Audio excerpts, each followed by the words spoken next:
चलिए आज का क्लास शुरू करते हैं। और यह क्लास जो है बहुत ही महत्वपूर्ण और बहुत ही आवश्यक। आप अंग्रेजी पढ़ रहे हैं, यहाँ तक कि हिंदी भी सीख रहे हैं, तो आपको टेंस की जानकारी होनी चाहिए। संस्कृत सीख रहे हैं, उसमें भी टेंस की जानकारी चाहिए। और टेंस को संपूर्ण व्याकरण का रीढ़ माना जाता है, बैकबोन माना जाता है, ठीक है ना।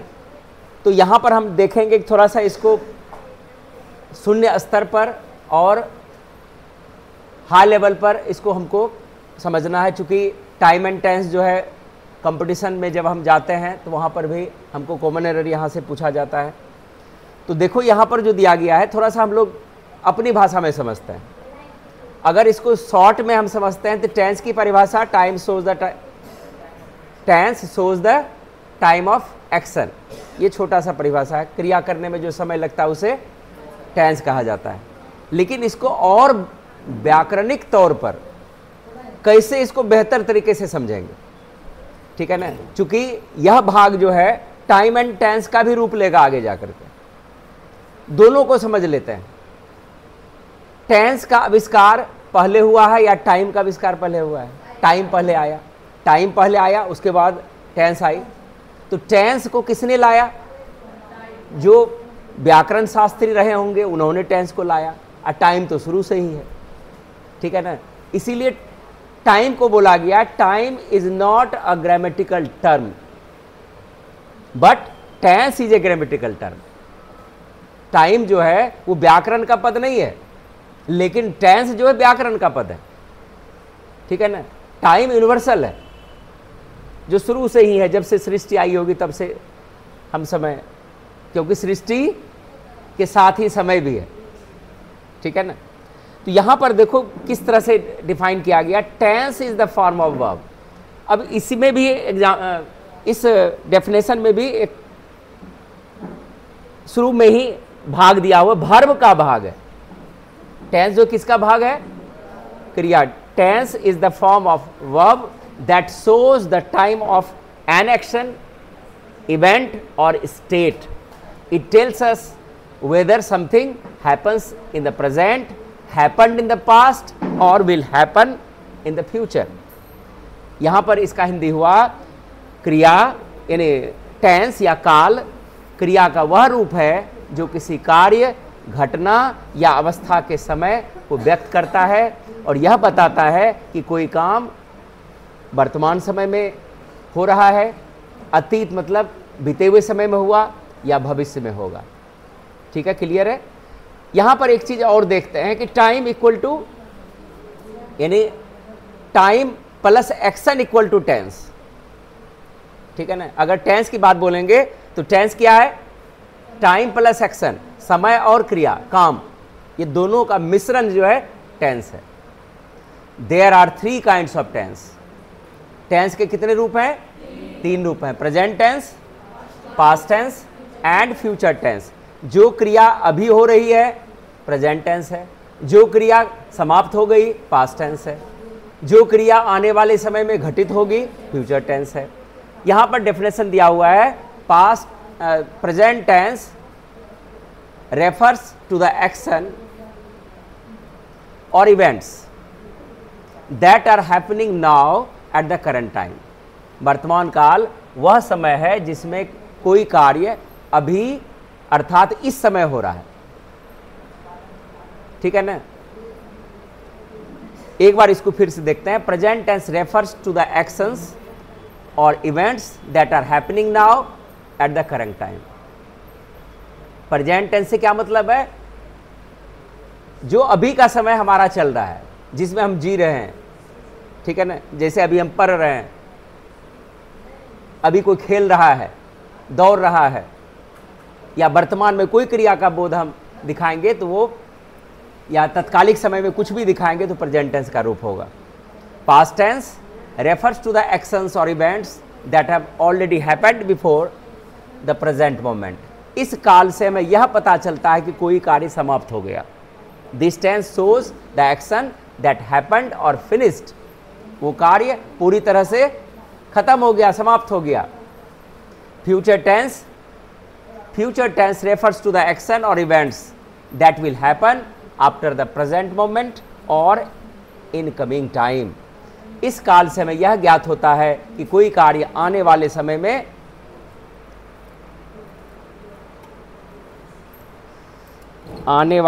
में इसको ठीक कर लेते हैं थोड़ा सा, समय में होगा या घटित होगा। अब इसको याद करने का नियम क्या रखेंगे? प्रेजेंट इक्वल टू नाउ, मतलब अभी, ठीक है ना। पास्ट मतलब पहले जो खत्म हो गया, अब फ्यूचर मतलब आने वाला समय। तो इसमें थोड़ा सा हिंट्स दिए हैं, इसको आप लोग देख लेंगे। There are 4 different kinds of all the above tenses. जो ऊपर में हम लोग 3 टेंसेस पढ़े, उनके 4 भेद हैं। पहला है इंडेफिनिट, इसको सामान्य बोलेंगे। कंटिन्यूअस, इसी का नाम इम्परफेक्ट, इसी का नाम प्रोग्रेसिव है, जिसका हिंदी होता है अपूर्ण। परफेक्ट का हिंदी क्या होगा? पूर्ण। अब परफेक्ट, कंटिन्यूअस, पूर्ण, अपूर्ण। अब किसी भी टेंस की बात करेंगे कि प्रेजेंट टेंस के 4 कौन कौन से भेद हैं? तो प्रेजेंट इंडेफिनिट, जिसको हिंदी बोलेंगे सामान्य वर्तमान काल या सिंपल प्रेजेंट। उसी तरह से प्रेजेंट कंटिन्यूअस, प्रेजेंट इम्परफेक्ट या प्रेजेंट प्रोग्रेसिव बोलेंगे तो अपूर्ण वर्तमान काल। तीसरा भेद हो जाएगा क्या? प्रेजेंट परफेक्ट, पूर्ण वर्तमान काल। यदि आगे चौथा देखेंगे तो क्या हो जाएगा? परफेक्ट कंटिन्यूअस, पूर्ण अपूर्ण वर्तमान काल। अब यहां से अलग अलग हम प्रेजेंट इंडेफिनिट के भेद को देखेंगे कि जो प्रेजेंट इंडेफिनिट भेद है ये क्या है, इसको कैसे हम पढ़ेंगे। The present indefinite tense is used to express habits, मतलब प्रेजेंट इंडेफिनिट का प्रयोग खास करके वर्तमान में घटित होने वाला जो आदत है, जो हम प्रतिदिन करते हैं, उसको दिखाने के लिए, ठीक है। डेली रूटीन, दैनिक कार्य को दिखाने के लिए, दिनचर्या दिखाने के लिए, यूनिवर्सल ट्रूथ जो सदैव सत्य है उसको दिखलाने के लिए, या जनरल फैक्ट्स को दिखलाने के लिए हम प्रेजेंट इंडेफिनिट का प्रयोग करते हैं। अर्थात साधारण वर्तमान काल यानी सामान्य वर्तमान काल इसको बोलेंगे।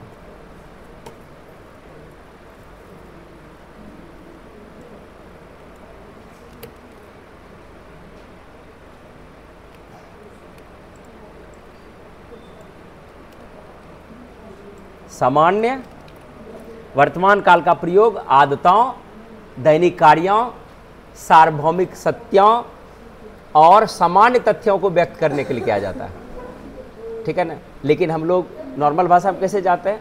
जिस कार्य से हमें यह ज्ञात हो कि कोई कार्य सामान्य रूप से वर्तमान समय में घटित होता है, वह क्या कहलाएगा? प्रेजेंट इंडेफिनिट, ठीक है ना। यदि अगर हम यहां से एक और डेफिनेशन लेते हैं हल्का इसको करने के लिए, तो यह हो जाएगा this tense shows the simple action of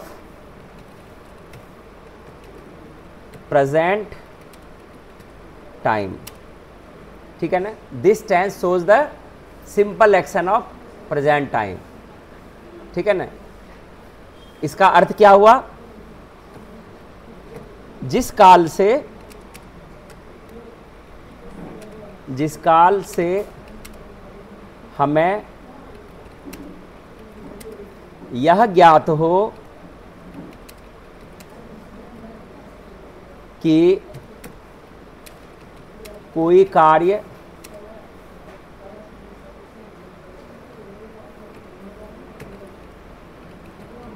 तात्कालिक समय में या वर्तमान समय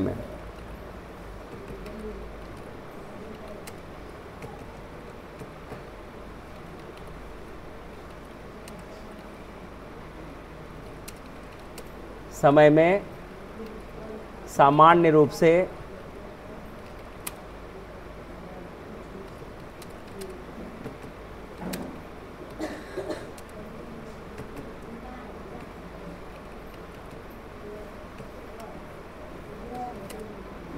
घटित होता है,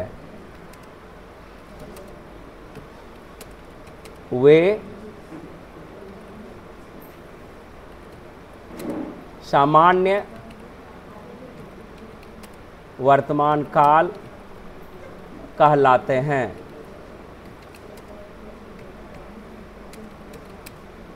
ठीक है, एक हम सामान्य सा डेफिनेशन भी यहां पर दे दिए।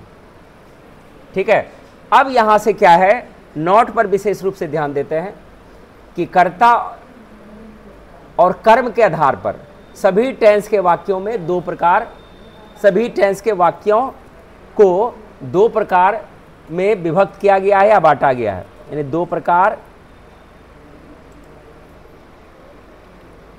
दो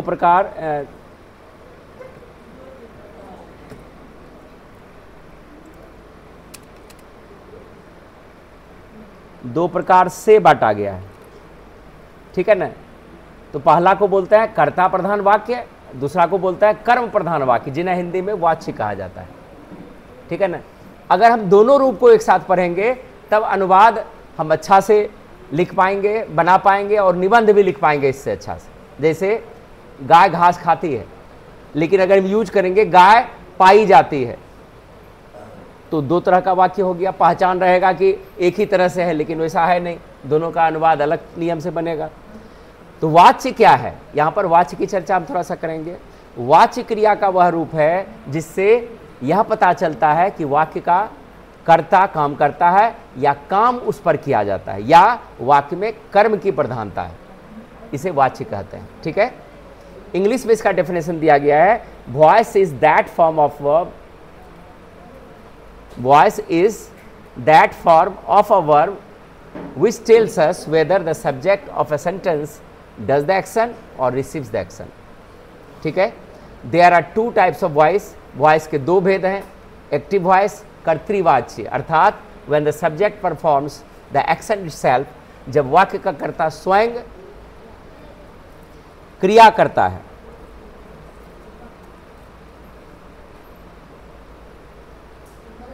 अर्थात राम एक पत्र लिखता है, अगर यहां से सवाल करें कि कौन पत्र लिखता है, क्या जवाब आएगा, राम। तो राम क्या है, करता है।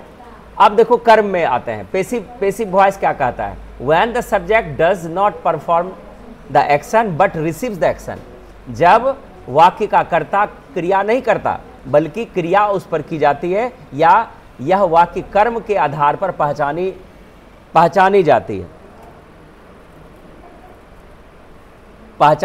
जाती है या जाए, तो ये क्या हो जाएगा, कर्मवाच्य हो जाएगा। जैसे राम के द्वारा एक पत्र लिखा जाता है, ये यहाँ पर। अब हम लोग यहाँ पर आएंगे ट्रांसलेशन फॉर्म पर। एक्टिव फॉर्म अभी जो पढ़ेंगे हम लोग, एक्टिव फॉर्म को देखेंगे, और एक्टिव फॉर्म में सबसे पहले कर्ता को रखेंगे और क्रिया के आधार पर verb 1 या verb 5 का प्रयोग करेंगे। ठीक है ना, ध्यान रखना है इसमें दो तरह का क्रिया है। ठीक है ना, एक verb 1 है, एक verb 5 है। तो इसका मतलब है कि कहीं verb 1 लगेगा और कहीं verb 5 लगेगा। ठीक है ना, तो यहां पर ध्यान रखना है, यदि सब्जेक्ट सिंगुलर हो तो verb 5 लगाएंगे। तो verb 5 में ध्यान विशेष रखना है कि इसमें जो इसका सफिक्स रहेगा S double S E S लगा रहेगा, इस तरह से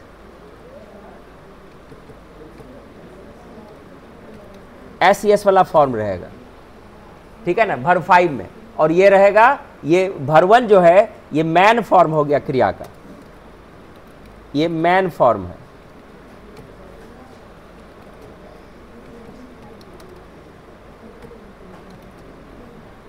ठीक है, verb 1 जो है मैन फॉर्म है। तब उसके बाद हम ऑब्जेक्ट रखेंगे। एक्सेप्शन में क्या आएगा, आई और यू आएगा, और वर्ब का पहला रूप ही रह जाएगा। ठीक है, एक चीज और ध्यान यहां पर रखना है, यदि वर्ब में वर्ब के बाद एस आ जाए, डबल एस आ जाए, सी एच आ जाए, ओ आ जाए, एक्स आ जाए, जेड आ जाए, तो हम इसके अंत में ई एस का प्रयोग करेंगे।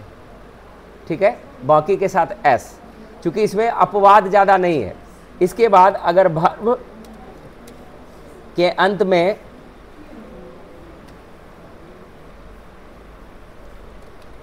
ये समझना है कि वॉवेल लास्ट में एक उसका एक जो है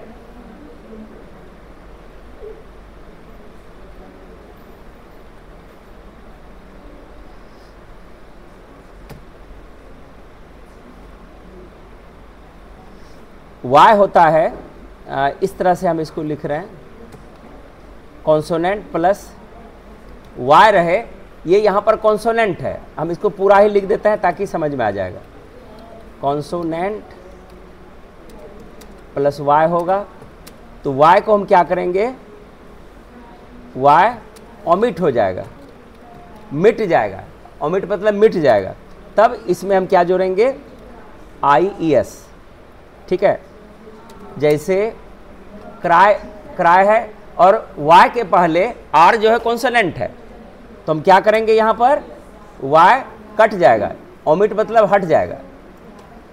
ठीक है, ये हटा दिया जाएगा, और यहाँ पर भी इसको हम हटा देते हैं, इसको काट करके क्या जोड़ देंगे इसमें, IES अर्थात क्राइज, ऐसे हम बनाएंगे। ठीक है, लेकिन अगर वर्ब के बाद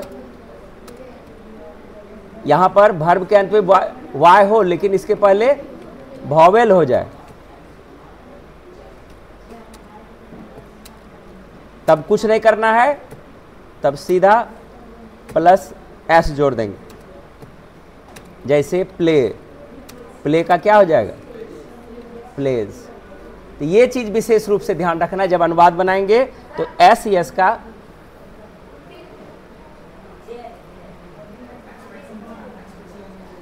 ठीक है।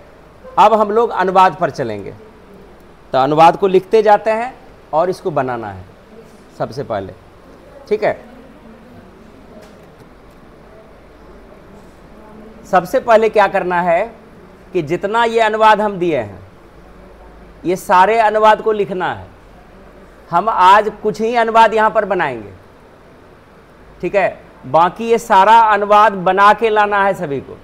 नेक्स्ट क्लास में फिर चेक करेंगे, जैसे एक बार चेक किए थे। ठीक है, ये आज चला जाएगा। हम कुछ अनुवाद समझाने के पर्पज से हम बना रहे हैं, ठीक है, जिसमें राम पढ़ता है, तो राम, कितना राम की बात हो रही है, एक, तो एक हो रहा है तो सिंगुलर वाला फॉर्म लगेगा, तो क्या बनाएंगे, राम रीड्स, तुम हंसते हो, यू लाफ,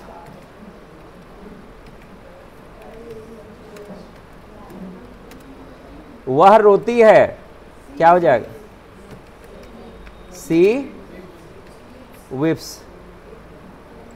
बच्चे खेलते हैं, द चिल्ड्रन प्ले, चिल्ड्रन में द नहीं भी देंगे तभी चलेगा। मैं एक पुस्तक पढ़ता हूं, आई रीड अ बुक। ठीक है, बन जाएगा।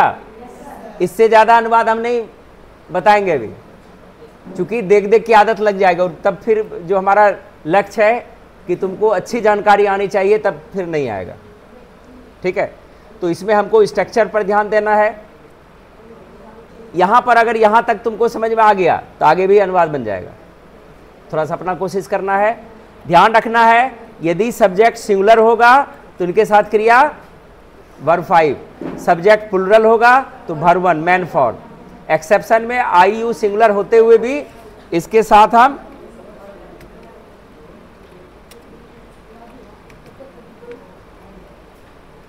ये सिंगुलर फॉर्म में है, ठीक है, लेकिन फिर भी जो है इसके साथ वर्ब 1 का ही प्रयोग करते हैं। बन जाएगा सबसे।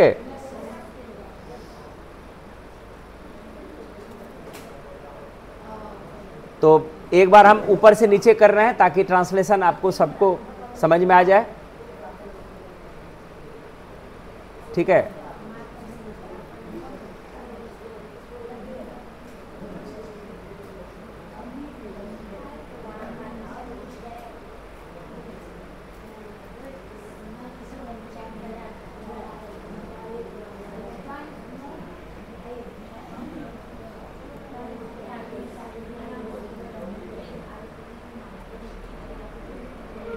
अब बन जाएगा सबसे।